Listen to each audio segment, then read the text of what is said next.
नमस्कार दोस्तों, स्वागत है आपका आज के मुख्य समाचारों में। यहां पर आपको देखने को मिलेंगे आज की तमाम बड़ी खबरें मुख्य समाचार ब्रेकिंग न्यूज अपडेट्स के रूप में। चलिए दोस्तों, जान लेते हैं आज की पहली बड़ी खबर। मिजोरम में ZMP बनाएगी सरकार, 27 सीटों पर मिली जीत। कल होगी विधायक दल की बैठक, सीएम जोरमथंगा का इस्तीफा। जी हां दोस्तों, मिजोरम विधानसभा चुनाव में जोरम पीपुल्स मूवमेंट यानी कि ZPM ने 40 में से 27 सीटों पर जीत का परचम लहराया है। दोस्तों आपकी जानकारी के लिए बता दें, 3 दिसंबर को मिजोरम में मतगणना नहीं हुई थी क्योंकि वहां पर सभी राजनीतिक दलों ने कहा था कि रविवार को सभी लोग चर्च में प्रार्थना के लिए जाते हैं, इस वजह से रविवार के दिन मतगणना ना करें। इस पर सभी राजनीतिक दल सहमत भी हो गए थे। फिर सरकार ने 4 दिसंबर को मतगणना करवाई, जिसमें ZPM ने 40 में से 27 सीटों पर अपना परचम लहरा दिया है। दोस्तों मिजोरम चुनाव के सोमवार यानी कि 4 दिसंबर को आए नतीजों में ZPM को स्पष्ट बहुमत मिल गया। अब पार्टी राज्य में सरकार बनाने का दावा पेश करेगी। इससे पहले विधायक दल और सीनियर नेताओं के साथ बातचीत करने के लिए मंगलवार को अहम बैठक भी बुलाई गई थी। मीटिंग में आगे की रणनीति पर बात की गई। वहीं दोस्तों अगली बड़ी खबर निकल कर आ रही एनर्जी से जुड़ी है। ममता बनर्जी ने इंडिया गठबंधन को दिया झटका,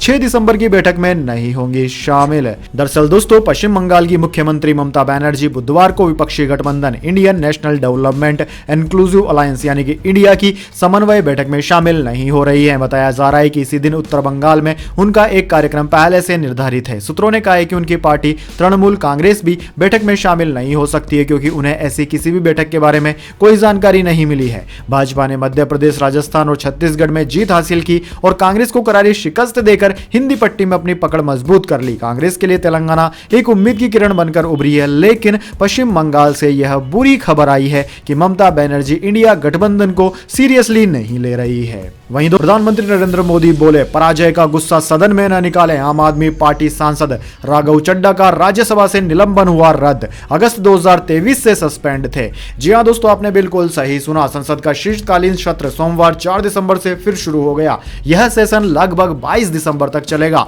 19 दिन के दौरान दोनों सदनों में 15 बैठकें होंगी। लोकसभा में प्रधानमंत्री मोदी के पहुंचते ही एनडीए के सांसदों ने उनका जोरदार स्वागत किया। सांसदों ने नारे भी लगाए, बार बार मोदी सरकार, तीसरी बार मोदी सरकार। सत्र शुरू होने से पहले प्रधानमंत्री नरेंद्र मोदी ने विपक्ष से अपील भी की। उन्होंने कहा कि बाहर मिली पराजय का गुस्सा सदन में मत निकालिए, सदन में सकारात्मक चर्चा कीजिए। लोकसभा में कार्यवाही शुरू होते ही विपक्षी सांसदों ने बैनर लहराए। इस पर स्पीकर ओम बिरला ने कहा कि सदन में पंपलेट्स नहीं ला सकते, सदन नियमों के मुताबिक ही चलेगा। वहीं दोस्तों अगली खबर मिजोरम से आ रही है। दोस्तों बड़ी खबर है, तेलंगाना में राजनीति की पिच पर बोल्ड हुए अजरुद्दीन, 16,000 वोटों से हारे चुनाव। जी हां दोस्तों, भारतीय कप्तान, पूर्व भारतीय क्रिकेट टीम के पूर्व कप्तान अजरुद्दीन, जिन्होंने पहली बार तेलंगाना में अपनी घरेलू पिच पर चुनाव लड़ा था, उनके लिए शुरुआत अच्छी नहीं रही। वे BRS प्रतिद्वंदी से हार गए। हैदराबाद के जुबली हिल्स निर्वाचन क्षेत्र से चुनाव लड़ने वाले अजरुद्दीन मौजूदा विधायक मंगती गोपीनाथ से 16,337 वोटों से हार गए हैं।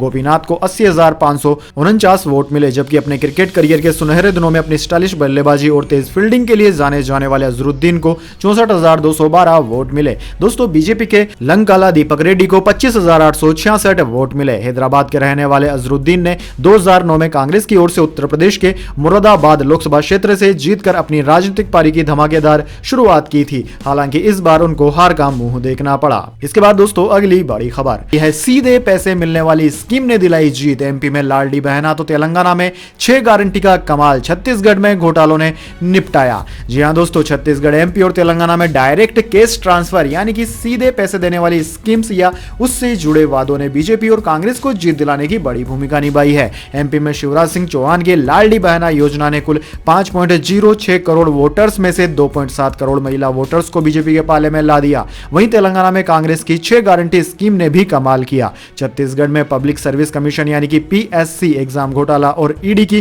कोयला उगाही, अवैध शराब बिक्री, महादेव ऐप के मामले में छापेमारी ने बीजेपी की जीत पक्की कर दी थी। इन्हीं सब का नुकसान कांग्रेस को उठाना पड़ा। वहीं दोस्तों अगली खबर ममता बनर्जी, बांदा जेल में पिता की जान को खतरा, बाहुबली मुख्तार अंसारी के बेटे ने सुप्रीम कोर्ट में दी जेल ट्रांसफर की अर्जी। जी हां दोस्तों, गैंगस्टर नेता मुख्तार अंसारी के बेटे उमर अंसारी ने सुप्रीम कोर्ट में एक याचिका दाखिल की है, जिसमें अपने पिता को उत्तर प्रदेश की बांदा जेल से दूसरी जेल ट्रांसफर करने की मांग की गई है। उमर अंसारी ने याचिका में कहा है कि बांदा जेल में उनके पिता की जान को खतरा है, उन्हें जेल में मारने की साजिश रची जा रही है, इसलिए कोर्ट यूपी से बाहर किसी गैर बीजेपी शासित राज्य में ट्रांसफर करने का आदेश दे। दोस्तों आपकी जानकारी के लिए बता दें, पूर्व विधायक मुख्तार अंसारी कई मामलों में सजा काट रहे हैं। उनको कई मामलों में सजा हो चुकी है, जिनकी सजा फिलहाल चल रही है। अगली बड़ी खबर, ऑल टाइम हाई पर शेयर बाजार, सेंसेक्स 1384 अंक चढ़कर 68,865 के स्तर पर बंद हुआ। निफ्टी भी 416 अंकों की तेजी के साथ बंद। जी हां दोस्तों, शेयर बाजार सोमवार 4 दिसंबर को नए रिकॉर्ड स्तर पर पहुंच गया। सेंसेक्स ने 68,918.22 का ऑल टाइम हाई बनाया, तो वहीं निफ्टी ने भी 20,702.65 का हाई बनाया। इससे पहले दोस्तों सेंसेक्स का ऑल टाइम हाई 67,927 था जो 15 दिसंबर को बना था। वहीं निफ्टी का ऑल टाइम हाई 20,272.75 था जो उसने शुक्रवार 1 दिसंबर के कारोबार में बनाया था। दोस्तों सेंसेक्स 1384 पॉइंट यानी कि 2.05% बढ़कर 68,865 के स्तर पर बंद हुआ। निफ्टी में 2.06% की तेजी रही, जबकि बैंक निफ्टी में 3% से ज्यादा की तेजी देखने को मिली। दोस्तों आज निफ्टी 50 के टॉप गेनर और टॉप लूजर स्टॉक्स की बात की जाए तो आज टॉप गेनर्स में आइसर मोटर्स, अडानी एंटरप्राइजेज और अडानी पोर्ट्स रहे, जबकि निफ्टी 50 के टॉप लूजर्स में HCL लाइफ, ब्रिटानिया और HCL टेक रहे।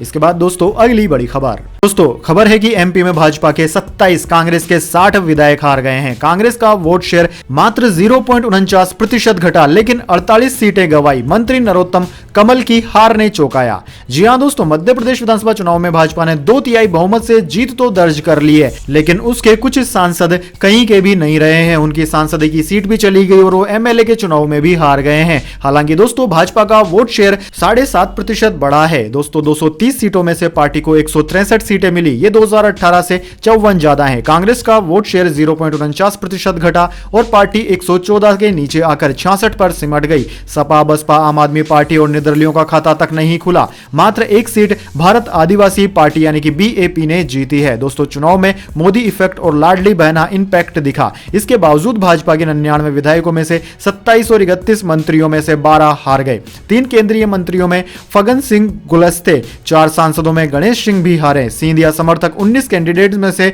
9 नहीं जीत पाए। नरोत्तम मिश्रा, कमल पटेल की शिकस्त ने सबको चौंका दिया। उधर दोस्तों कांग्रेस ने 85 विधायकों को टिकट दिया था, जिनमें से 60 को हार का सामना करना पड़ा। वहीं दोस्तों प्रधानमंत्री मोदी की रैलियों से बीजेपी को 76 नई सीटें मिली। लोकसभा चुनाव होते तो बीजेपी के 61 सांसदों में से 16 हार जाते। जी हां दोस्तों, मध्य प्रदेश, राजस्थान और छत्तीसगढ़ में बीजेपी ने 2 बड़े दांव चले थे। मुख्यमंत्री का नाम प्रोजेक्ट करने के बजाय प्रधानमंत्री मोदी के चेहरे पर चुनाव लड़ा और सांसदों को अपने असर वाली सीटों पर जीत हार के लिए जिम्मेदार बनाया। तीनों राज्यों में 4 केंद्रीय मंत्रियों समेत कुल 18 सांसदों को सीधे विधानसभा चुनाव में उतारना इसी रणनीति का हिस्सा भी था। तीनों राज्यों में पीएम मोदी ने 42 जिलों में अपनी रैलियों से करीब 250 विधानसभा सीटें कवर की। यहां उनकी जीत का स्ट्राइक रेट 67% रहा। खास बात दोस्तों यह रही कि इन इलाकों में बीजेपी ने 76 नई सीटें जीती है। इसी तरह अगर ये लोकसभा चुनाव होते तो बीजेपी के 61 सांसदों में से 45 जीत जाते।